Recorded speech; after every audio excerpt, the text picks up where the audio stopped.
ಆದಿ ನಿರ್ವಾಣ ಮಹಾಶಿವಯೋಗಿಗಳವರನ್ನ ಭಕ್ತಿಪೂರ್ವಕವಾಗಿ ಸ್ಮರಿಸುತ್ತಾ ಪ್ರಸ್ತುತ ಶ್ರೀಮಠದ ಅಧ್ಯಕ್ಷರು, ಮಾತೃ ಹೃದಯಗಳು, ತ್ರಿವಿಧಿ ದಾಸೋಹಿಗಳು, ಜ್ಞಾನ ದಾತರು ಆದಂತಹ ಶ್ರೀ ಡಾಕ್ಟರ್ ಮುಮ್ಮಡಿ ನಿರ್ವಾಣ ಮಹಾಶಿವಸ್ವಾಮಿಗಳವರನ್ನ ಪಾದಕಮಲಗಳಲ್ಲಿ ಬುಡಮಟ್ಟು ವಿನಾಯಕ ಶರಣು ವಿದ್ಯಾ ಪ್ರದಾಯಕ ಶರಣು ಸಿದ್ಧಿ ವಿನಾಯಕ ಶರಣು ವಿದ್ಯಾ ಪ್ರದಾಯಕ ಶರಣು ಪಾರ್ವತಿ ತನಯ ಮೂರುತಿ ಶರಣು ಪಾರ್ವತಿ ತನಯ ಮೂರುತಿ ಶರಣು ಮೂಷಿಕ ವಾಹನ ಶರಣು ಸಿದ್ಧಿ ವಿನಾಯಕ ಪದಕನಿ ಬಾಹು ಅಷ್ಟ ಚತುಷ್ಪನಿ ಇಟ್ಟ ತೊಡುಗೆಯ ಹೇಮ ಕಂಕಣ ಇಟ್ಟ ತೊಡುಗೆಯ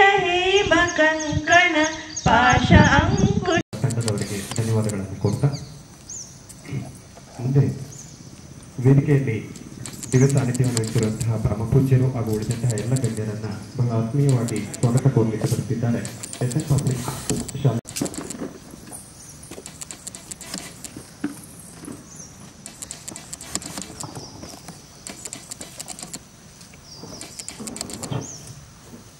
ಎನ್ನ ನುಡಿಯೊಂದು ಪರಿ ಎನ್ನ ನಡೆಯೊಂದು ಪರಿ ಎನ್ನೊಳಗೇನು ಶುದ್ಧವಿಲ್ಲ ನೋಡಯ್ಯ ನುಡಿಗೆ ತಕ್ಕ ನಡೆಯ ಕಂಡರೆ ಕೂಡಲ ಸಂಗಮ ದೇವ ತನ್ನೊಳಗೆ ಕೊನೆಯ. ಮೊದಲಿಗೆ ಶ್ರೀ ಶ್ರೀ ಶ್ರೀ ಡಾಕ್ಟರ್ ಮುಮ್ಮಡಿ ನಿರ್ವಾಣ ಮಹಾಸ್ವಾಮಿಗಳನ್ನು ಅರ್ಪಿಸುತ್ತಾ ಈ ದಿನ 75ನೆಯ ಸ್ವತಂತ್ರ ದಿನಾಚರಣೆಯ ಸಂದರ್ಭದಲ್ಲಿ ತಮ್ಮೆಲ್ಲರಿಗೂ ಮೊದಲಿಗೆ ಹೃತ್ಪೂರ್ವಕ ಶುಭಾಶಯಗಳನ್ನು ಅರ್ಪಿಸುತ್ತೇನೆ. ಭಾರತ ಆಗಸ್ಟ್ 15, 1947ರಲ್ಲಿ ಬ್ರಿಟಿಷ್ ಆಳ್ವಿಕೆಯಿಂದ ಸ್ವಾತಂತ್ರ್ಯ ಪಡೆಯಿತು. ಬ್ರಿಟಿಷರ ಕ್ರೂರ ನಡವಳಿಕೆಯಿಂದ ನಮ್ಮ ಪೂರ್ವಜರು ಕಷ್ಟಗಳನ್ನು ಹೇಗೆ ಸಹಿಸಿಕೊಂಡು ಸ್ವಾತಂತ್ರ್ಯ ಗಳಿಸಿದರು ಎಂಬುದನ್ನು ನಾವು ಇಲ್ಲಿ ಕುಳಿತು ಊಹಿಸಲು ಸಾಧ್ಯವಿಲ್ಲ. ಅನೇಕ ಸ್ವಾತಂತ್ರ್ಯ ಹೋರಾಟಗಾರರು 1857ರ ಪ್ರಥಮ ಸ್ವಾತಂತ್ರ್ಯ ಸಂಗ್ರಾಮದಿಂದ 1947ರವರೆಗಿನ ದಶಕಗಳ ಹೋರಾಟದ ತ್ಯಾಗವನ್ನು ಪಡೆದುಕೊಳ್ತು. ಸ್ವಾತಂತ್ರ್ಯ ಎನ್ನುವುದು ಬಹುದೊಡ್ಡ ಆಸ್ತಿ. ಅದು ಕಳೆದು ಹೋಗುವವರೆಗೂ ಅದರ ಬೆಲೆ ಅರ್ಥವಾಗುವುದಿಲ್ಲ. ಒಮ್ಮೆ ಅದು ಕಳೆಯಿತೆಂದರೆ ಮತ್ತೆ ಅದನ್ನು ಪಡೆಯಲು ಅದರ 10ರಷ್ಟು ಬೆಲೆ ತೆರಬೇಕಾಗುತ್ತದೆ. ಕಾಣದ ಜೀವಿ ಎಂದರೆ ಈಗ ನಾವು ಅನುಭವಿಸುತ್ತಿರುವಂತಹ, ಇಡೀ ಪ್ರಪಂಚವೇ ಅನುಭವಿಸುತ್ತಿರತಕ್ಕಂತಹ ಕೋವಿಡ್-19 ಎಂಬ ವೈರಾಣು. ಇದು ಪ್ರಪಂಚವನ್ನೇ ಕಾಡ್ತಾ ಇರತಕ್ಕಂಥದ್ದು. ಸುಶಿಕ್ಷಿತ ನಾಗರಿಕರಾಗಿರುವ ನಾವು ಇಂದು ಪ್ರಮಾಣ ವಚನ ಸ್ವೀಕರಿಸಬೇಕಾಗಿದೆ. ಅದು ಏನೆಂದರೆ, ನಾವು ನಮ್ಮ ಕರ್ತವ್ಯವನ್ನು ಪ್ರಾಮಾಣಿಕವಾಗಿ ನಿರ್ವಹಿಸಬೇಕು, ನಮ್ಮ ರಾಷ್ಟ್ರವನ್ನು ಯಶಸ್ವಿಯಾಗಿ ಮುನ್ನಡೆಸಲು ಶ್ರಮ ವಹಿಸಬೇಕು, ನಮ್ಮ ದೇಶವನ್ನು ಕೆಟ್ಟ ಜನರಿಂದ ಉಳಿಸಲು ಸಿದ್ಧರಾಗಬೇಕು. ಸ್ವಾಮಿಗಳು, ಅಧ್ಯಕ್ಷರು, ಶ್ರೀದೇಗುಲ ಮಠ ಕನಕಪುರ ಇವರಿಗೆ ಭಕ್ತಿಪೂರ್ವಕವಾದಂತಹ ಸ್ವಾಗತವನ್ನ ವಹಿಸ್ತಾ ಇದ್ದೇವೆ.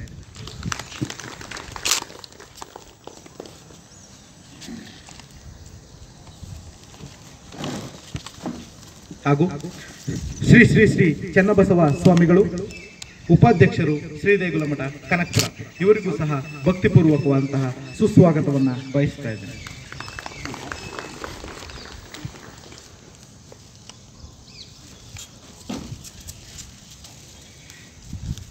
ಶ್ರೀ ರಂಗನಾಥ್ರವರು ಆಡಳಿತಾಧಿಕಾರಿಗಳು, ಶ್ರೀ ನಿರ್ವಾಣ ಸ್ವಾಮಿ ಕೃಪಾ ವಿದ್ಯಾಪೀಠ ಇವರಿಗೂ ಸಹ ಕಾರ್ಯಕ್ರಮಕ್ಕೆ ತುಂಬು ಹೃದಯದ ಸ್ವಾಗತವನ್ನು ಬಯಸ್ತಾ ಇದ್ದೇನೆ.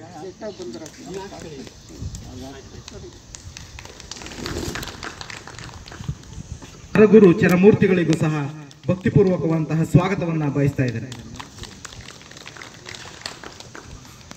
ಶ್ರೀ ದೇಗುಲ ಮಠದ ಎಲ್ಲ ಸಂಸ್ಥೆಗಳ ಮುಖ್ಯಸ್ಥರು, ಸಿಬ್ಬಂದಿ ವರ್ಗದವರು ಎಲ್ಲರೂ ಸಹ ಆಗಮಿಸಿದ್ದಾರೆ. ತಮ್ಮೆಲ್ಲರಿಗೂ ಸಹ ತುಂಬು ಹೃದಯದ ಸ್ವಾಗತವನ್ನ ಬಯಸ್ತಾ ಇದ್ದೇನೆ.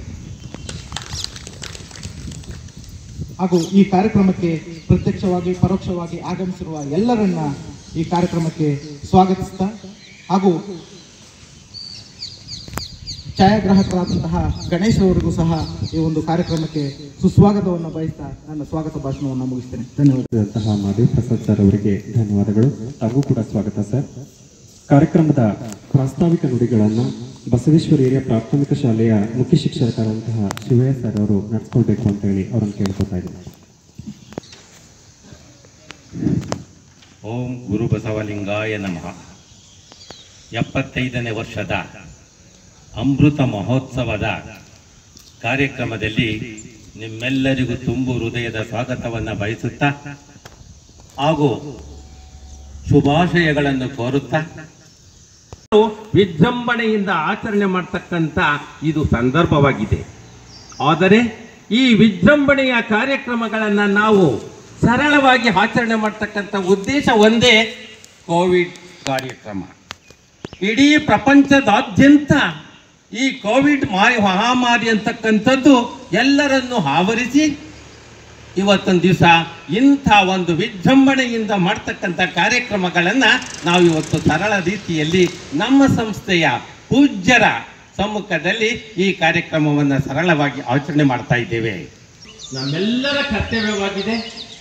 ಅವರ ಬಲಿದಾನದ ತ್ಯಾಗದಿಂದಲೇ ನಾವು ಇವತ್ತು ಪ್ರಜಾಪ್ರಭುತ್ವ ರಾಷ್ಟ್ರದಲ್ಲಿ ನೆಮ್ಮದಿಯಾಗಿದ್ದೇವೆ. ಈ ನೆಮ್ಮದಿಯಾಗಿರ್ತಕ್ಕಂಥ ಒಂದು ಪರಿಸ್ಥಿತಿಯಲ್ಲಿ ನಾವು ಭಾರತವನ್ನು, ಭಾರತೀಯರು, ಭಾರತದ ಮಕ್ಕಳು ಅಂತಕ್ಕಂಥ ಭಾವನೆ ನಮ್ಮಲ್ಲಿ ಬರಬೇಕು. ಈ ದೇಶ ನನ್ನದು, ಈ ಭಾಷೆ ನನ್ನದು, ನಾನು ಭಾರತೀಯ ಅಂತಕ್ಕಂಥ ಭಾವನೆ ಕೊಂಡಿದ್ದಾರೆ. ರೈತರು, ಸೈನಿಕರು ಇವು ದೇಶದ ಎರಡು ಕಣ್ಣುಗಳು. ಒಂದು ಕಡೆ ರೈತರನ್ನ ನಾವು ಬಲಿಷ್ಠರನ್ನಾಗಿ ಮಾಡಿದಾಗ ನಮಗೆ ಬೇಕಾಗಿರ್ತಕ್ಕಂಥ ಆಹಾರ ಧಾನ್ಯಗಳನ್ನು ಕೊಡ್ತಕ್ಕಂಥವು, ಮತ್ತೊಂದು ಕಡೆ ಸೈನಿಕರನ್ನ ನಾವು ಅವರು ಬಲಿಷ್ಠರಾಗಿ ಅವ್ರಿಗೆ ಬೇಕಾಗಿರ್ತಕ್ಕಂಥ ಎಲ್ಲ ಸವಲತ್ತುಗಳನ್ನು ಕೊಟ್ಟಾಗ ಶತ್ರುಗಳಿಂದ ರಕ್ಷಣೆ ಕೊಡ್ತಕ್ಕಂಥವ್ರು. ಅದಕ್ಕೆ ಲಾಲ್ ಬಹದ್ದೂರ್ ಶಾಸ್ತ್ರಿಗಳು ಒಂದು ಕಡೆ ಹೇಳಿದರೆ, ಜೈ ಜವಾನ್ ಜೈ ಕಿಸಾನ್. ನಾವು ಯಾರನ್ನ ನೆನೆಸ್ಕೋಬೇಕು ಅಂದ್ರೆ ರೈತರನ್ನ ನೆನೆಸ್ಕೋಬೇಕು, ಸೈನಿಕರನ್ನ ನೆನೆಸ್ಕೋಬೇಕು. ಹಗಲು ಬೆಳಗನೆ ಈ ಮಂಜುಗಡ್ಡೆಗಳ ವಿಪರೀತ ಚಳಿಯಲ್ಲಿ ದೇಶವನ್ನ ಕಾಯ್ತಾ ಇದ್ದಾರೆ. ನಮ್ಮ ದೇಶವನ್ನು ಅಟ್ಯಾಕ್ ಮಾಡೋದಕ್ಕೆ ಪಾಕಿಸ್ತಾನ, ಚೈನಾ ಎಲ್ಲರೂ ತುದಿಗಾಲ. ಎಲ್ಲ ರೀತಿಯಾದಂತಹ ಪ್ರಾಸ್ತಾವಿಕ ನುಡಿಗಳಲ್ಲಿ ನಮಗೆ ಅದನ್ನು ಪರಿಚಯಿಸಿದಂತಹ ಶಿವಯ್ಯ ಸರ್ ಅವರಿಗೆ ತುಂಬು ಹೃದಯದ ಧನ್ಯವಾದಗಳನ್ನು ಕೋರ್ತಾ, ಈ ಒಂದು ಕಾರ್ಯಕ್ರಮವನ್ನು ಉದ್ದೇಶಿಸಿ ಈ ನಿರ್ವಾಣೇಶ್ವರ ಕೃಪಾ ವಿದ್ಯಾಪೀಠದ ಆಡಳಿತಾಧಿಕಾರಿಗಳಾಗಿರುವಂತಹ ಶ್ರೀಯುತ ರಂಗನಾಥ್ ಸರ್ ಅವರಲ್ಲಿ ನಾನು ಕೇಳ್ಕೊತಾ ಇದ್ದೇನೆ. ಎಲ್ಲರಿಗೂ 75 75ನೇ ವರ್ಷದ ಸ್ವಾತಂತ್ರ್ಯ ದಿನಾಚರಣೆಯ ಶುಭಾಶಯಗಳನ್ನು ಅರ್ಪಿಸುತ್ತಾ ಈ ಒಂದು ಕಾರ್ಯಕ್ರಮದಲ್ಲಿ ನಾವೀಗಾಗಲೇ 75 ವರ್ಷಗಳನ್ನು ಕಂಡಿದ್ದೇವೆ. ಸ್ವಾತಂತ್ರ್ಯವನ್ನು ಪಡೆದು ಸ್ವಾತಂತ್ರ್ಯ ಬಂದು 75 ವರ್ಷಗಳಾದರೂ ಕೂಡ ಏನು ನಮಗೆ ಬ್ರಿಟಿಷರ ಒಂದು ಸಂಕೋಲೆಯಿಂದ ಭಾರತಕ್ಕೆ ಸ್ವಾತಂತ್ರ್ಯವನ್ನು ತಂದುಕೊಡೋದಕ್ಕೆ ಲಕ್ಷಾಂತರ ಜನ ಬಲಿದಾನವನ್ನು ಕೊಟ್ಟು ಸುಭಾಷ್ ಚಂದ್ರ ಬೋಸ್ ಅವರು ಒಂದು ಕಡೆ ಚಳುವಳಿಯನ್ನು ಮಾಡಿ ಕ್ರಾಂತಿಯನ್ನು ಎಬ್ಬಿಸಿ ನಮಗೆ ದೇಶಕ್ಕೆ ಸ್ವಾತಂತ್ರ್ಯ ಬೇಕೇ ಬೇಕು ಅಂತಕ್ಕಂಥ ಒಂದು ದಿಟ್ಟ ನಿರ್ಧಾರವನ್ನು ಕೈಗೊಂಡು ಅವರು ಚಳುವಳಿಯನ್ನು ಮಾಡಿದರು. ಅದರ ಜೊತೆಗೆ ಲಕ್ಷಾಂತರ ಜನ ಬಲಿದಾನವೂ ಕೂಡ ಆಯಿತು. ಈ ಎಲ್ಲದರ ಒಂದು ಉದ್ದೇಶ ಒಂದೇ ಆಗಿತ್ತು, ನಮಗೆ ಸ್ವಾತಂತ್ರ್ಯ ಬೇಕು ಅಂತ. ಆದರೆ ಇದರ ಒಂದು ಮುಂದಾಳತ್ವವನ್ನು ವಹಿಸಿಕೊಂಡಿರ್ತಕ್ಕಂಥ ನಮ್ಮ ಮಹಾತ್ಮ ಗಾಂಧೀಜಿಯವರು ಅವರಲ್ಲಿ ಇದ್ದಂತಹ ಒಂದು ತಾಳ್ಮೆ, ಸಹನೆ ಅಂತಹ ಒಂದು ಇದನ್ನು ಬ್ರಿಟಿಷರು ಬಹಳ ವರ್ಷಗಳ ಕಾಲ ಅವ್ರನ್ನ ಅನೇಕ ಹಿಂಸೆ ಮತ್ತು ಸೆರೆಮನೆ ವಾಸ, ಅವರನ್ನು ರೈಲಿನಲ್ಲಿ ಹೋಗುತ್ತಿದ್ದಾಗ ಅವರನ್ನು ಗಾಡಿಯಿಂದ ತಳ್ಳಿದ್ರು, ಎಷ್ಟೊಂದು ಹಿಂಸೆಯನ್ನು ಕೊಟ್ಟರು ಕೂಡ ಮಹಾತ್ಮ ಗಾಂಧಿಯವರು ಯಾವುದೇ ಒಂದು ಸಂದರ್ಭದಲ್ಲೂ ಅವರು ಕೋಪಗೊಳ್ಳದೆ, ಸಿಟ್ಟಿಗೆಳದೆ, ಶಾಂತಿಯಿಂದ ಸಮಾಧಾನವಾಗಿ ನಮ್ಮ ದೇಶವನ್ನು ನಮಗೆ ಕೊಟ್ಟು ನೀವು ನಿಮ್ಮ ದೇಶಕ್ಕೆ ಹೋಗಿ, ಇದೇ ಒಂದೇ ಮಾತು ಅವ್ರದ್ದು, ನಮ್ಮ ದೇಶವನ್ನು ನಮಗೆ ಕೊಡಿ, ನಿಮ್ಮ ದೇಶಕ್ಕೆ ನೀವು ಹೋಗಿ, ಇಷ್ಟೇ ಹೇಳ್ತಿದ್ದಿದ್ದು, ಬೇರೆ ಮಾತೇ ಇಲ್ಲ. ಅವ್ರು ಏನೇ ಹೇಳಿದ್ರು ಕೂಡ ನಮ್ಮ ದೇಶ ನಮಗೆ ಅಂತ. ಇಂಥ ಒಂದು ತಾಳ್ಮೆಯಿಂದ ಮಹಾತ್ಮ ಗಾಂಧೀಜಿಯವರ ಅಂತಹ ಅದ್ಭುತವಾದಂತಹ ತಾಳ್ಮೆ, ಸಹನೆಯಿಂದ ಈ ದೇಶಕ್ಕೆ ಸ್ವಾತಂತ್ರ್ಯ ಬಂತು. ಆದರೆ ಸ್ವಾತಂತ್ರ್ಯ ಬಂದ ನಂತರ ಮಹಾತ್ಮ ಗಾಂಧೀಜಿಯವರು ಕೂಡ ಎರಡು ಅವರ ಹಿತವಚನಗಳನ್ನು ಹೇಳಿದರು ನಮ್ಮ ಭಾರತೀಯರಿಗೆ. ಏನಂದರೆ, ನಮ್ಮ ಭಾರತ ಸಮೃದ್ಧಿಯಾಗಿ ಸಂತೋಷವಾಗಿ ಎಲ್ಲರೂ ನೆಮ್ಮದಿಯಾಗಿ ಬಾಳ್ಬೇಕಂದರೆ ನೀವೆಲ್ಲರೂ ಕೂಡ ನನ್ನ ಆದರ್ಶಗಳನ್ನು ಪಾಲಿಸ್ಕೊಳ್ಳಿ ಅಂತ ಹೇಳಿದರು. ದಿವ್ಯ ಸಾನ್ನಿಧ್ಯವನ್ನು ವಹಿಸಿರುವಂತಹ ಶ್ರೀಮಠದ ಉಪಾಧ್ಯಕ್ಷರಾಗಿರುವಂತಹ ಶ್ರೀ ಚನ್ನಬಸವ ಮಹಾಸ್ವಾಮಿಗಳವರು ಎರಡು ಕಾರ್ಯಕ್ರಮದಲ್ಲಿ ಹಿತವಚನಗಳನ್ನು ಹಾಡಬೇಕು ಅಂತೇಳಿ ಅವರಲ್ಲಿ ಭಕ್ತಿಪೂರ್ವಕವಾಗಿ ನಾನು ಕೇಳಿಕೊಳ್ತಾ ಇದ್ದೇನೆ. ಅಖಂಡಮಂಡಲಾಕಾರಂ ವ್ಯಾಪ್ತಮೇನ ಚರಾಚರಂ ತತ್ಪದಂ ದರ್ಶಿತಂ ಏನ ತಸ್ಮೈ ಶ್ರೀ ಗುರವೇ ನಮಃ.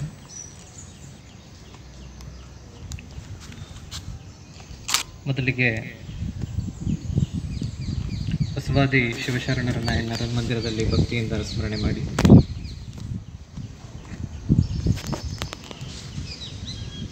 ಸ್ವಾತಂತ್ರ್ಯ ದಿನೋತ್ಸವದ ಆಚರಣೆಯ ಸಂದರ್ಭದಲ್ಲಿ ದಿವ್ಯ ಸಾನ್ನಿಧ್ಯವನ್ನು ದಯಪಾಲಿಸಿರುವಂತಹ ಇನ್ನು ಗುರುಗಳು ಮತ್ತು ಹೃದಯಗಳು ಆದಂತಹ ಪರಮ ಪೂಜ್ಯ ಡಾಕ್ಟರ್ ಮುಮ್ಮಡಿ ನಿರ್ವಾಣ ಮಹಾಸ್ವಾಮಿಗಳವರ ಅಡಿದಾವರಗಳಲ್ಲಿ ಭಕ್ತಿಯಿಂದ ನತಮಸ್ತಕನಾಗಿ, ಅದೇ ರೀತಿ ಈ ಕಾರ್ಯಕ್ರಮದಲ್ಲಿ ಅಧ್ಯಕ್ಷತೆಯನ್ನು ವಹಿಸಿರುವಂತಹ ನಿರ್ವಾಣ ಸ್ವಾಮಿ ಕೃಪಾ ವಿದ್ಯಾಪೀಠದ ಆಡಳಿತಾಧಿಕಾರಿಗಳಾದಂತಹ ರಂಗನಾಥ್ ಅವರೇ ಹಾಗೂ ಉಪಸ್ಥಿತರಿರುವಂತಹ ಎಲ್ಲ ಅರಗುರು ಚರಮೂರ್ತಿಗಳವರ ಹಿಡಿದಾವರಗಳಲ್ಲಿ ಶರಣಗಳನ್ನು ಸಮರ್ಪಿಸಿ ಈ ಒಂದು ಕಾರ್ಯಕ್ರಮವನ್ನು ಆಯೋಜನೆ ಮಾಡಿ ಸಕಲ ವ್ಯವಸ್ಥೆಯನ್ನು ಮಾಡಿ ಈ ಕಾರ್ಯಕ್ರಮವನ್ನು ನಡೆಸ್ಕೊಡ್ತಿರುವಂತಹ ಎಲ್ಲ ನಮ್ಮ ವಿದ್ಯಾಸಂಸ್ಥೆಗಳ ಮುಖ್ಯಸ್ಥರೇ ಹಾಗೆ ನೌಕರ ವರ್ಗದವರೇ, ವಿದ್ಯಾರ್ಥಿಗಳೇ, ತಮ್ಮೆಲ್ಲರ ಅಂತರಾತ್ಮ ಜ್ಯೋತಿಗೆ ಶರಣಾರ್ಥಿ.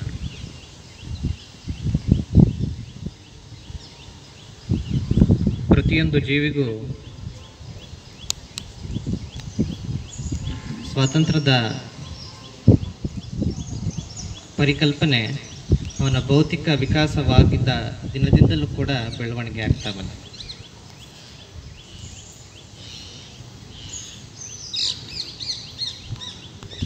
ಸ್ವಾತಂತ್ರ್ಯ ಅನ್ನೋದು ಮನುಷ್ಯನ ಬೆಳವಣಿಗೆಗೆ ಬೇಕಾದಂತಹ ಮೂಲಭೂತ ಅಂಶಗಳಲ್ಲಿ ಅದು ಕೂಡ ಒಂದು.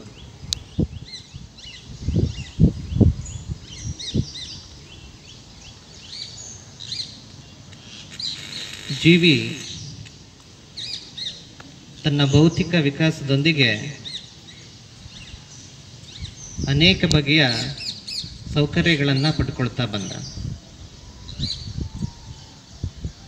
ಆ ಸೌಕರ್ಯಗಳನ್ನು ಆತ ನಿರ್ಮಾಣ ಮಾಡಿಕೊಳ್ಳೋದಕ್ಕಾಗಿ ತನ್ನದೇ ಆದಂತಹ ಜ್ಞಾನಾರ್ಜನೆಯ ಮೂಲಕವಾಗಿ ತನ್ನ ಚಟುವಟಿಕೆಗಳನ್ನು ಬೆಳೆಸ್ಕೊಳ್ತಾ ಬಂದ.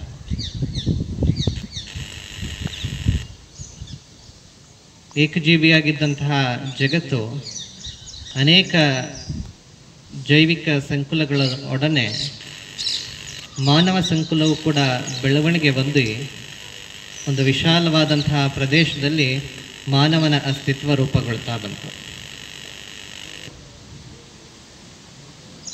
ಮೊದಲು ಒಬ್ಬ ವ್ಯಕ್ತಿ ಇದ್ದಂತಹ ಒಂದು ಪ್ರದೇಶ ಒಂದು ಊರಾಗಿ ನಿರ್ಮಾಣವಾಯಿತು. ಅನೇಕ ಊರುಗಳು ಸೇರಿ ಒಂದು ಪ್ರಾಂತ್ಯವಾಗಿ ನಿರ್ಮಾಣ ಆಯಿತು. ಒಬ್ಬ ಇದ್ದಾಗ ವ್ಯಕ್ತಿ ಅವನ ಒಬ್ಬ ವ್ಯಕ್ತಿತ್ವದ ಸ್ವಾತಂತ್ರ್ಯದ ಬಗ್ಗೆ ಚಿಂತನೆ ಮಾಡ್ತಾ ಬಂದ. ನಂತರದಲ್ಲಿ ತನ್ನ ಪ್ರಾಂತ್ಯದ ಬಗ್ಗೆ ಸ್ವತಂತ್ರದ ಕಲ್ಪನೆಯನ್ನು ಕಂಡುಕೊಳ್ತಾ ಬಂದ. ನನ್ನ ಪ್ರಾಂತ್ಯ ಸಮೃದ್ಧಿಯಾಗಿರಬೇಕು, ಪ್ರಾಂತ್ಯದಲ್ಲಿರುವಂತಹ ಪ್ರತಿಯೊಬ್ಬರು ಕೂಡ ಸ್ವತಂತ್ರವಾಗಿ ತಮ್ಮ ಜೀವನದ ಅಸ್ತಿತ್ವವನ್ನು ಕಂಡುಕೊಳ್ಬೇಕು, ಆ ಮೂಲಕವಾಗಿ ಸರ್ವತೋಮುಖ ಅಭಿವೃದ್ಧಿ ಆಗುತ್ತೆ ಅನ್ನುವಂತಹ ಒಂದು ಪರಿಕಲ್ಪನೆಯನ್ನು ಇಟ್ಕೊಳ್ತಾ ಬಂದ. ಅದೇ ರೀತಿ ಬೇರೆ ಪ್ರಾಂತ್ಯದಿಂದ ಬಂದಂತಹ ಅನೇಕ ಜನರು ಅವರು ಒಂದು ಕಲ್ಪನೆಯನ್ನು ಇಟ್ಕೊಳ್ತಾ ಬಂದರು. ನಾವು ಸರ್ವ ಸ್ವಾತಂತ್ರ್ಯರು, ನಮ್ಮ ಪ್ರಾಂತ್ಯಗಳನ್ನು ವಿಸ್ತಾರ ಮಾಡಿಕೊಳ್ಬೇಕು ಅನ್ನುವಂತಹ ನಿಟ್ಟಿನಲ್ಲಿ ಅವರು ಕೂಡ ಹೋರಾಟವನ್ನು ಮಾಡುವಂತಹ ಒಂದು ಬೆಳವಣಿಗೆಯನ್ನು ಅಥವಾ ಪ್ರವೃತ್ತಿಯನ್ನು ಬೆಳೆಸ್ಕೊಂಡು ಬಂದರು. ಈ ಎಲ್ಲ ಪ್ರವೃತ್ತಿಗಳು ಇತ್ತೀಚಿನ ದಿನಗಳದೇನಲ್ಲ. ಮನುಷ್ಯನ ಜೀವನ ಎಂದು ಅಸ್ತಿತ್ವ ಬಂತು ಅಲ್ಲಿಂದಲೂ ಕೂಡ ಹೋರಾಟದ ಜೀವನ ಪ್ರಾರಂಭ ಆಗಿದೆ. ಅಖಂಡ ಭಾರತದ ಪರಿಕಲ್ಪನೆಯನ್ನು ಕ್ರಿಸ್ತಪೂರ್ವದಲ್ಲೇ ನಮ್ಮ ಪೂರ್ವಜರು ಕಂಡಿದ್ದರು. ಅನೇಕ ಪ್ರಾಂತ್ಯಗಳು ಆಗಿದ್ದರೂ ಕೂಡ ಮಗಧದ ಮೂಲಕವಾಗಿ ಅಖಂಡ ಭಾರತ ಅನ್ನುವಂತಹ ಒಂದು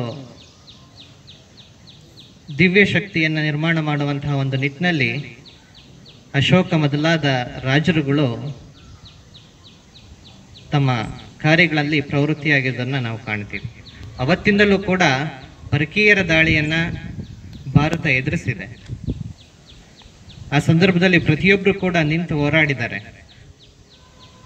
ಸಣ್ಣ ಪ್ರಾಂತ್ಯದ ರಾಜರುಗಳು ಕೂಡ ಅಲೆಕ್ಸಾಂಡರ್ನಂತಹ ಜಗತ್ತನ್ನೇ ನಡುಕಿಸಿದಂತಹ ಒಬ್ಬ ದೊಡ್ಡ ವೀರ ಸೇನಾನಿ ಅಥವಾ ದೊಡ್ಡ ಒಂದು ಸಾಮ್ರಾಟನ ಎದುರಿಗೆ ನಿಂತು ಅವನನ್ನು ಹಿಮ್ಮೆಟ್ಟಿಸುವಂತಹ ಕಾರ್ಯವನ್ನು ಒಂದು ಪ್ರಾಂತ್ಯದ ಹೆಣ್ಣುಮಗಳು ಮಾಡ್ತಾಳೆ ಅಂತ ಅಂದರೆ ನಮ್ಮ ಭಾರತದಲ್ಲಿ ಸ್ವಾತಂತ್ರ್ಯದ ಪರಿಕಲ್ಪನೆ, ಅದಕ್ಕಾಗಿ ಹೋರಾಡಿರುವಂತಹ ಮನೋಭಾವನೆ ಎಷ್ಟಿತ್ತು ಅನ್ನೋದನ್ನು ನಮಗೆ ತೋರಿಸುತ್ತೆ.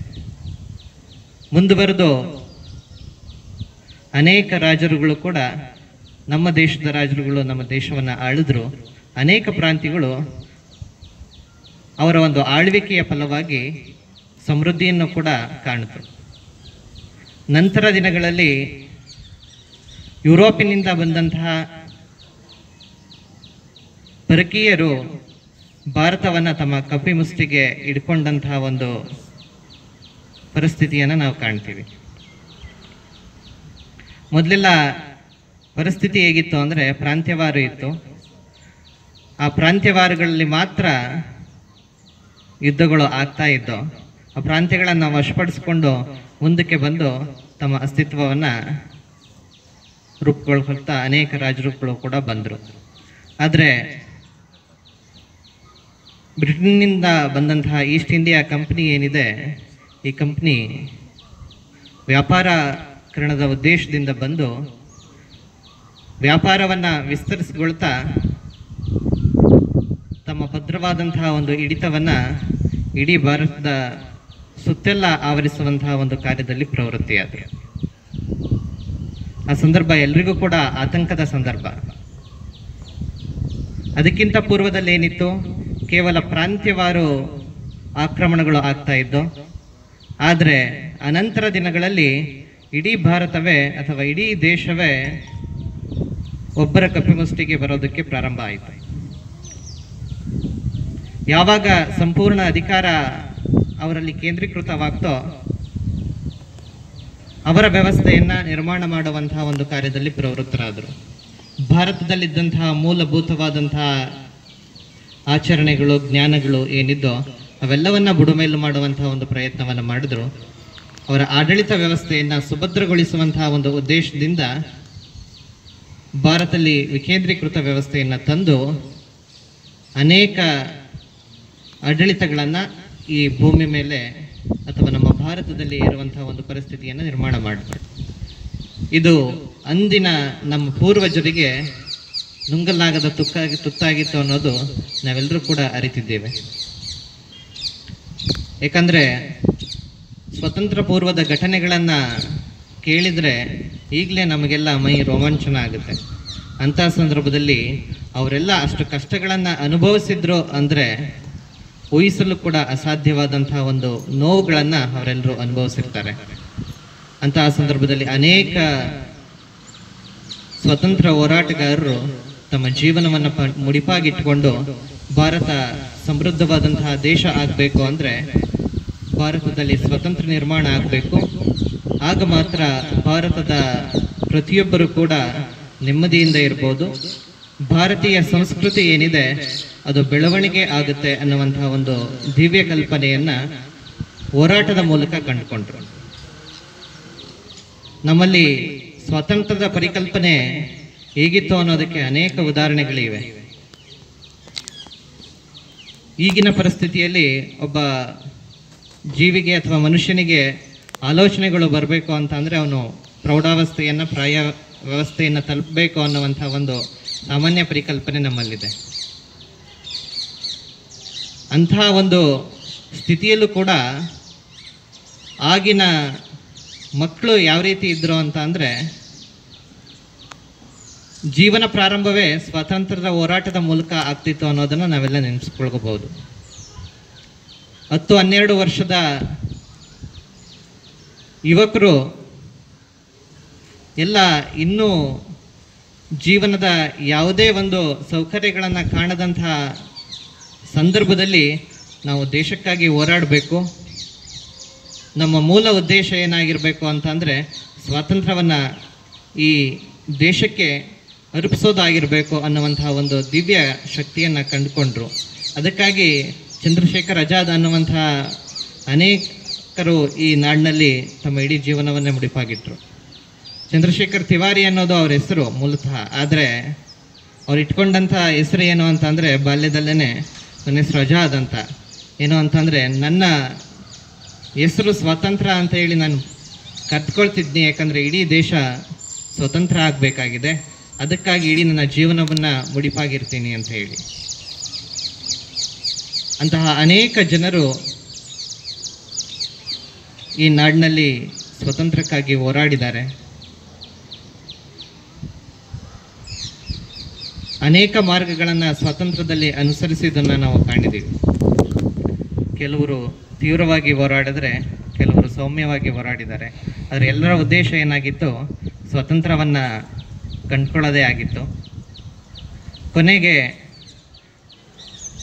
ಗಾಂಧೀಜಿಯವರ ಅಹಿಂಸಾ ಚಳವಳಿಗಳ ಮೂಲಕವಾಗಿ ನಾವು ಸ್ವಾತಂತ್ರ್ಯವನ್ನು ಪಡೆದುಕೊಂಡು ಆ ಒಂದು ಸ್ವಾತಂತ್ರ್ಯ ಇಡೀ ದೇಶಕ್ಕೆ ಅನೇಕ ವರ್ಷಗಳಿಂದ ಅನೇಕ ಪೂರ್ವಜರು ಕಂಡಿದ್ದಂತಹ ಒಂದು ಕನಸು ಆ ದಿನ ಈಡೇರುತ್ತೆ. ಇಂದು ಸ್ವತಂತ್ರ ಸಿಕ್ಕಿ 75 ವರ್ಷಗಳು ನಮಗೆ ಆಗಿದೆ. 75 ವರ್ಷಗಳಲ್ಲಿ ನಾವು ನಡೆದುಕೊಂಡು ಬರ್ತಿರೋದು 75 ವರ್ಷಗಳ ಪೂರ್ವದಲ್ಲಿ ನಮ್ಮ ಪೂರ್ವಜರು ಏನು ಕಂಡರು ಭಾರತ ಹೇಗಿರಬೇಕು ಅನ್ನುವಂತಹ ಕನಸು ಏನಿತ್ತು ಅದನ್ನು ಇನ್ನೂ ನಾವು ಬಹುತೇಕ ಸಾಕಾರ ಮಾಡೋದಕ್ಕೆ ಸಾಧ್ಯ ಆಗಿಲ್ಲ ಅನಿಸುತ್ತೆ. ಅವರು ಸ್ವಾತಂತ್ರ್ಯದ ಪರಿಕಲ್ಪನೆ ಇಟ್ಕೊಂಡಾಗ್ಲೇ ಮುಂದೆ ನಮ್ಮ ದೇಶ ಹೇಗಿರಬೇಕು ಅನ್ನುವಂಥ ಒಂದು ದಿವ್ಯ ಕನಸನ್ನು ಅವರು ಕಂಡಿದ್ರು. ಅದು 75 ವರ್ಷಗಳಿಂದಲೂ ಕೂಡ ಸಾಕಾರಗೊಳ್ತಾ ಬರ್ತಾ ಇದೆ. ಈ ವರ್ಷ ನಮ್ಮೆಲ್ಲರಿಗೂ ತುಂಬ ವಿಶೇಷ, ಯಾಕಂದರೆ 75 ವರ್ಷಗಳು ಈ ದೇಶಕ್ಕೆ ಸ್ವಾತಂತ್ರ್ಯ ಸಿಕ್ಕಿ ಲಭಿಸಿದೆ. ಅಂಥ ಒಂದು ಸಂದರ್ಭದಲ್ಲಿ ತುಂಬ ವಿಜೃಂಭಣೆಯಿಂದ ಇಡೀ ದೇಶಾದ್ಯಂತ ಕಾರ್ಯಕ್ರಮಗಳು ನಡೆಯುವಂತಹ ಸಂದರ್ಭ ಇತ್ತು. ಆದರೆ ಜಾಗತಿಕವಾಗಿ ಅನೇಕ ಆರೋಗ್ಯದ ಸಮಸ್ಯೆಗಳು ಕಾಡ್ತಿರುವಂತಹ ಒಂದು ಈ ಸುಸಂದರ್ಭ ಅಂಥದ್ದು ನಮ್ಮ ಸ್ವಾತಂತ್ರ್ಯದ ಪರಿಕಲ್ಪನೆಯಲ್ಲಿ ಹೇಳಬೇಕು. ಆದರೆ ಆರೋಗ್ಯದ ಸ್ಥಿತಿಯಿಂದ ಹೇಳ್ತು ಅಂತಂದರೆ ಇಂತಹ ಒಂದು ದುಸ್ಥಿತಿಯಲ್ಲಿ ನಾವೆಲ್ಲರೂ ಕೂಡ ಒಂದು ಕಾರ್ಯಕ್ರಮವನ್ನು ಆಚರಿಸ್ತಾ ಇದ್ದೀವಿ. ಈ ದಿನ ಶ್ರೀಮಠದಲ್ಲೂ ಕೂಡ ಪರಮ ಪೂಜ್ಯರ ದಿವ್ಯ ಸಾನ್ನಿಧ್ಯದಲ್ಲಿ ಕಾರ್ಯಕ್ರಮವನ್ನು ಆಚರಿಸಬೇಕು ಅಂತ ಹೇಳಿ ಅಂದ್ಕೊಂಡಾಗ ಸರ್ಕಾರದ ನಿಯಮಗಳೇನಿದೆ ಅದೇ ರೀತಿ ಕೋವಿಡ್ ಮಾರ್ಗಸೂಚಿಯಂತೆ ಕಾರ್ಯಕ್ರಮಗಳನ್ನು ಆಚರಿಸೋಣ ಅನ್ನುವಂಥ ಆದೇಶವನ್ನು ಪರಮ ಪೂಜ್ಯರು ಮಾಡಿದರು. ಆ ಮೂಲಕವಾಗಿ ಆ ನಿಟ್ಟಿನಲ್ಲೇ ಕಾರ್ಯಕ್ರಮವನ್ನು ಆಯೋಜಿಸ್ಕೊಂಡಿದ್ದೀವಿ. ಪರಮ ಪೂಜ್ಯರು ಈ ದಿನ ಉಪಸ್ಥಿತರಿರೋದೇ ನಮ್ಮೆಲ್ಲರಿಗೂ ಒಂದು ಸುದೈವ ಅನ್ನಬೇಕು. ಯಾಕಂದರೆ ಅನೇಕ ದಿನಗಳಿಂದ ಪರಮ ಪೂಜ್ಯರ ಅನುಪಸ್ಥಿತಿ ನಮ್ಮೆಲ್ಲರಿಗೂ ಕೂಡ ಕಾಡ್ತಾ ಇತ್ತು. ಈಗ ಎಲ್ಲರ ಚೈತನ್ಯ ನೂರ್ಮಡಿಯಾಗಿದೆ. ಪರಮ ಪೂಜ್ಯರ ಆಶೀರ್ವಾದ ನಮ್ಮ ಮೇಲೆ, ತಮ್ಮೆಲ್ಲರ ಮೇಲೆ ಸದಾ ಇರಲಿ. ಭಾರತದ ಸ್ವಾತಂತ್ರ್ಯದ ಪರಿಕಲ್ಪನೆ ನಮ್ಮ ಪೂರ್ವಜರಲ್ಲಿ ಏನಿತ್ತು ಅದನ್ನು ನಾವೆಲ್ಲರೂ ಕೂಡ ಸಾಕಾರಗೊಳಿಸುವಂಥ ಪ್ರಯತ್ನ ಮಾಡೋಣ. ಅದೇ ರೀತಿ ದೇಶ ಸರ್ವತೋಮುಖಿಯಾಗಿ ಅಭಿವೃದ್ಧಿಯಾದಾಗ ನಿಜವಾದ ಸ್ವಾತಂತ್ರ್ಯಕ್ಕೆ ಅರ್ಥ ಇರುತ್ತೆ. ಸ್ವತಂತ್ರ ಅನ್ನೋದು ನಮ್ಮ ಅಭಿವೃದ್ಧಿಗೆ ಪೂರಕವಾಗಬೇಕೇ ಹೊರತು ಮಾರಕ ಆಗಬಾರ್ದು.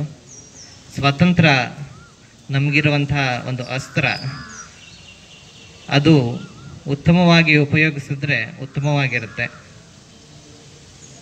ಅದನ್ನು ನಾವೇ ಮೂರ್ಖರಾಗಿ ಉಪಯೋಗಿಸ್ಕೊಂಡ್ರೆ ಅದು ನಮ್ಮ ಮೇಲೆ ದುಷ್ಪರಿಣಾಮವನ್ನು ಬೀರುತ್ತೆ.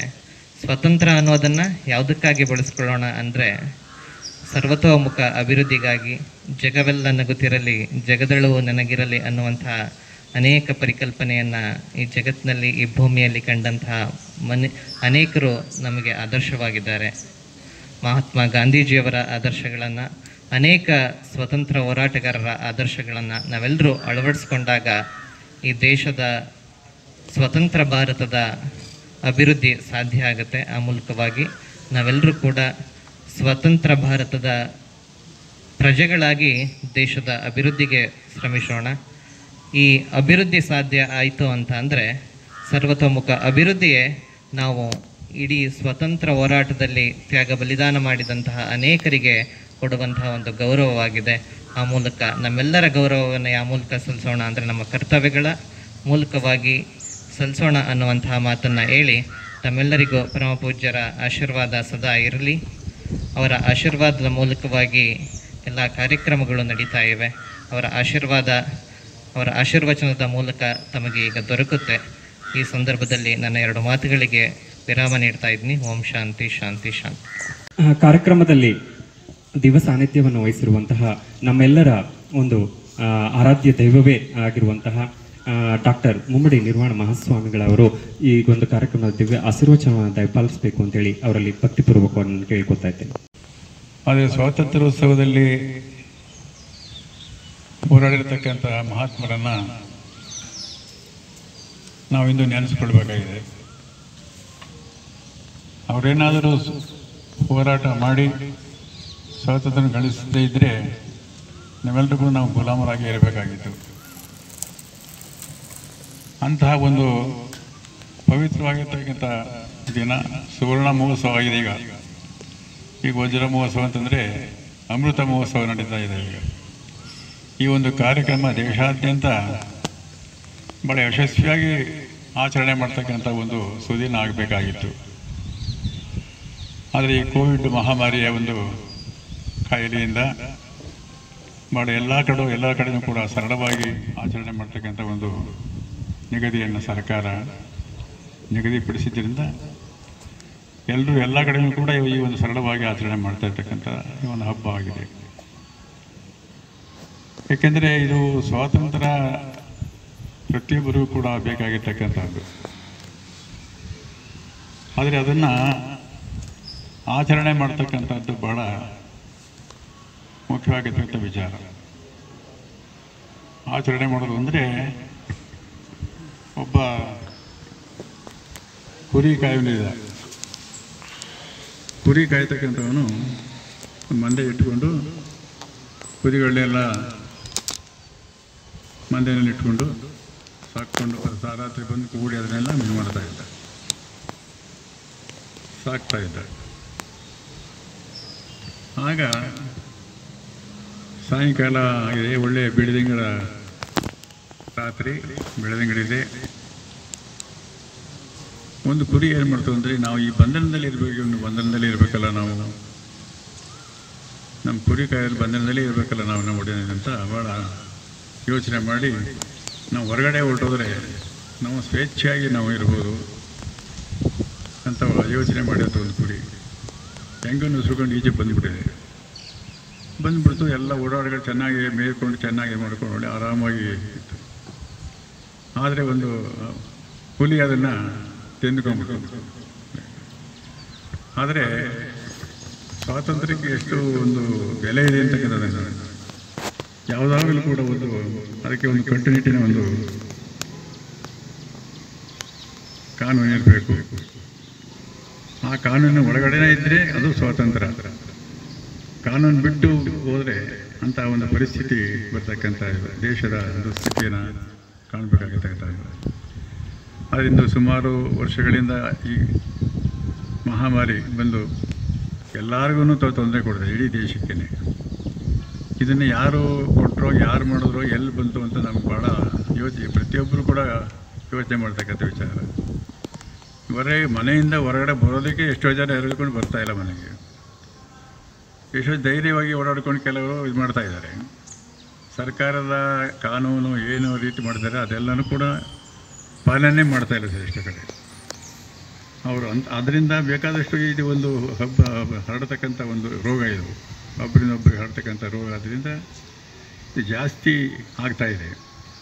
ಇಂತಹ ಪರಿಸ್ಥಿತಿಯನ್ನು, ದೇಶದ ಪರಿಸ್ಥಿತಿ ಬಂದರೂ ಕೂಡ ನಾವು ಅರ್ಥ ಮಾಡಿಕೊಳ್ಳದೆ ಜನ ಭಾಳಷ್ಟು ಇದನ್ನು ಉದಾಸೀನ ಮಾಡ್ತಕ್ಕಂಥ ಒಂದು ಅಭ್ಯಾಸ ಮಾಡ್ತಾಯಿದ್ದಾರೆ. ಆ ನಿಟ್ಟಿನಲ್ಲಿ ಒಂದು ಇದು ನಾವು ದಿನಾಚರಣೆ ಅಂದರೆ ಎಷ್ಟು ವಿಜೃಂಭಣೆಯಿಂದ ಎಲ್ಲೆಲ್ಲಿ ಎಲ್ಲ ಕಡೆನೂ ನಡಿಬೇಕಾಗಿತ್ತು.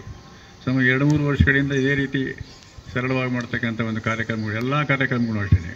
ಮದುವೆ ಮಾಡಿಕೊಳ್ಳಿ, ಒಂದು ಎದೆ ಮಾಡಲಿ, ಸಮಾರಂಭಗಳು ಮಾಡಲಿ, ಯಾವುದು ಮಾಡಿಕೊಳ್ಳೋ ಅವಕಾಶವೇ ಇಲ್ಲ. ಅಂತಹ ಒಂದು ಪರಿಸ್ಥಿತಿ ಬಂದಿದೆ.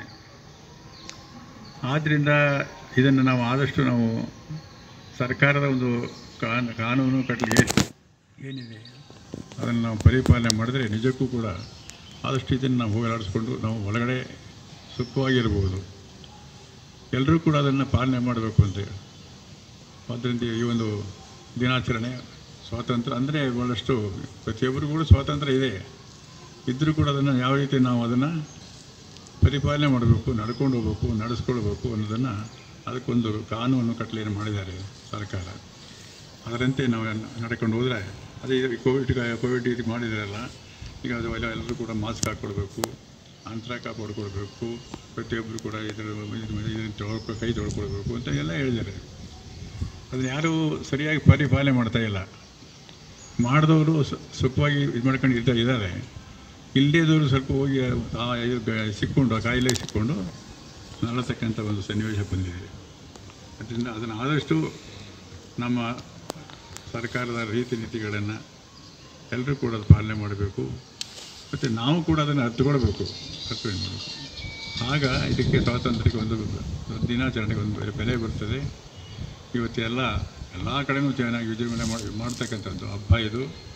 ಅದರಲ್ಲೂ ಅಮೃತ ಮಹೋತ್ಸವ ಅಂದರೆ ಸುವರ್ಣ ಮಹೋತ್ಸವ ಆಗಿತ್ತು, ಅಮೃತ ಮಹೋತ್ಸವ ಬಂದಿತ್ತು. ಅದನ್ನು ಚೆನ್ನಾಗಿ ವಿಚಾರಣೆ ಮಾಡೋರು ಎಲ್ಲ ಕಡೆಯೂ. ಅದು ಇದೊಂದು ಮಹಾಮಾರಿಯಿಂದ ಮಾಡೋಕ್ಕೆ ಆಗಲಿಲ್ಲ. ಆದ್ದರಿಂದ ನಮ್ಮ ಎಲ್ಲಿಯೂ ನಮ್ಮ ಸ್ಕೂಲಲ್ಲೂ ಕೂಡ ಸರಳವಾಗಿ ಮಾಡಬೇಕು ಅಂತ ಹೇಳಿ ನಮ್ಮ ಹಿರಿಯ ಶ್ರೀಗಳು, ಆಡಳಿತಾಧಿಕಾರಿಗಳು, ನಿಮ್ಮ ಸಿಬ್ಬಂದಿ ವರ್ಗದ ಎಲ್ಲರೂ ಕೂಡ ಹೇಳಿ ಮದುವೆಯನ್ನು ಹುಡುಗರು ಇಲ್ಲದೇ ಕೂಡ ಟೀಚರ್ಸ್ಗಳೇ ಸೇರಿದು ಈ ಒಂದು ಕಾರ್ಯಕ್ರಮವನ್ನು ಸರಳವಾಗಿ ಮಾಡ್ತಾ ಇರ್ತಕ್ಕಂಥದ್ದು ಭಾಳ ಒಳ್ಳೆಯದಾಯಿತು. ನಿಮ್ಮೆಲ್ಲರಿಗೂ ಕೂಡ ಗುರುಗಳ ಒಂದು ಕೃಪಾಶೀರ್ವಾದ ಇರಲಿ ಅಂತ ಹಾರೈಸಿ ನಾವು ಮಾತುಗಳನ್ನು ಮುಕ್ತಾಯ ಮಾಡ್ತಾ ಇದ್ದೇನೆ. ದುರ್ದೇಶ್ ಸರ್ ಅವರು ನಡೆಸ್ಕೊಡ್ಬೇಕಾಗಿ ಅವರಲ್ಲಿ ಕೇಳ್ಕೊತಾ ಇದ್ದೇನೆ. ಈ ಒಂದು ಸಂಸ್ಥೆಯ ಪರವಾಗಿ ಎಲ್ಲ ನೌಕರ ಸಿಬ್ಬಂದಿ ವರ್ಗದ ಪರವಾಗಿ ಎಲ್ಲರ ಪರವಾಗಿ ಭಕ್ತಿಪೂರ್ವಕ ಪ್ರಣಾಮಗಳನ್ನು ಸಲ್ಲಿಸ್ತೀನಿ. ಈ ಒಂದು ಕಾರ್ಯಕ್ರಮದಲ್ಲಿ ದಿವ್ಯ ಸಾನ್ನಿಧ್ಯವನ್ನು ವಹಿಸಿ ನಮ್ಮ ಕಿರಿಯ ಶ್ರೀಗಳು ತುಂಬ ಸುದೀರ್ಘವಾದಂತಹ ಇತಿಹಾಸವನ್ನು, ಸ್ವತಂತ್ರದ ಇತಿಹಾಸವನ್ನು ನಮಗೆ ಪರಿಚಯಿಸಿದ್ದಾರೆ. ಅವರಿಗೂ ಕೂಡ ಎಲ್ಲರ ಪರವಾಗಿ ತುಂಬ ಹೃದಯದ ಅನಂತ ಧನ್ಯವಾದಗಳನ್ನು ಮತ್ತು ಪ್ರಣಾಮಗಳನ್ನು ಸಲ್ಲಿಸ್ತೀನಿ. ಈ ಒಂದು ಕಾರ್ಯಕ್ರಮದಲ್ಲಿ ನಮ್ಮ ಸಂಸ್ಥೆಯ ಆಡಳಿತಾಧಿಕಾರಿಗಳಂತಹ ಶ್ರೀಯುತ ರಂಗನಾಥ್ ಸರ್ ಅವರು ಆಗಮಿಸಿ ಈ ಒಂದು ಸ್ವತಂತ್ರದ ಬಗ್ಗೆ ಕೆಲವು ಮಾತುಗಳನ್ನು ಹಾಡಿ ನಮ್ಮೆಲ್ಲರನ್ನ ಕಾರ್ಯಕ್ರಮಕ್ಕೆ ಉತ್ತೇಜಿಸಿದ್ದಾರೆ. ಅವರು ಕೂಡ ಧನ್ಯವಾದಗಳನ್ನು ಸಮರ್ಪಿಸ್ತಾ ಇದ್ದೀನಿ. ಈ ಒಂದು ಕಾರ್ಯಕ್ರಮಕ್ಕೆ ನಮ್ಮೆಲ್ಲ ಸಂಸ್ಥೆಗಳ ಸಿಬ್ಬಂದಿ ವರ್ಗದವರು, ಮುಖ್ಯಸ್ಥರು ಹಾಗೂ ಹಿರಿಯರು, ಹಾಗೆಯೇ ಹರಗುರು ಚರಮೂರ್ತಿಗಳು ಕೂಡ ಆಗಮಿಸಿದ್ದಾರೆ. ಅವರೆಲ್ಲರೂ ಕೂಡ ಒಟ್ಟಾರೆ ಈ ಸಂಸ್ಥೆಯ ಪರವಾಗಿ, ನೌಕರರ ಪರವಾಗಿ ಹೃತ್ಪೂರ್ವಕವಾದ ಧನ್ಯವಾದಗಳನ್ನು ಸಮರ್ಪಿಸ್ತೀನಿ. ಈ ಒಂದು ಕಾರ್ಯಕ್ರಮದ ಕೊನೆಯ ಹಂತದಲ್ಲಿ ಎಲ್ಲರಿಗೂ ಕೂಡ ಪ್ರಸಾದ ವ್ಯವಸ್ಥೆಯನ್ನು ಮಾಡಲಾಗಿದೆ. ಎಲ್ಲರೂ ಪ್ರಸಾದ ಸ್ವೀಕರಿಸಿ ಇಲ್ಲಿಂದ ಹೊರಡಬೇಕು ಅಂತ ಹೇಳಿ ವಿನಂತಿ ಮಾಡ್ಕೊತಾ ಇದ್ದೀವಿ. ಇಲ್ಲಿಗೆ ಕಾರ್ಯಕ್ರಮ ಮುಕ್ತಾಯಗೊಳಿಸ್ತಾ ಇದ್ದೀವಿ. ಧನ್ಯವಾದಗಳು.